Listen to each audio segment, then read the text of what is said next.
So we're gonna make this a quick story real quick. So basically, I had seen this God, right?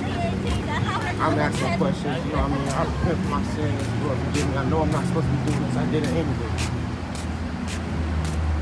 Right? So I asked something around like, Lord, let me get to know your heart. Like even what it feels like or how it feels like when we sin against you or when we know we're not supposed to be doing something. Something around those ranges or around those lines, right?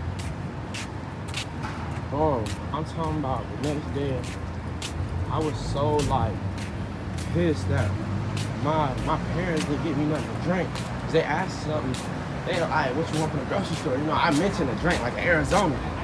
And I didn't get that. And I was like, bro, why would they ask me something and not get it? You're not gonna give me the My pops already said, like, we didn't get everything on the list. You know what I mean? But Arizona is $1, you know what I mean?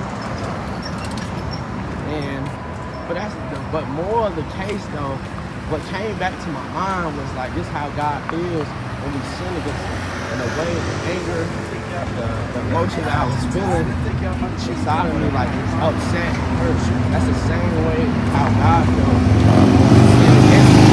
When we do something we already know we're not supposed to, when we're not taking heed to his word, when we're not applying it into our life, that's how he feels. I was like, wow, God, that's just amazing. And another thing, I just gotta give a shout out to his grace and mercy once again. Because if it wasn't for Jesus Christ dying on the cross for my sins, bro, I wouldn't get these learning lessons.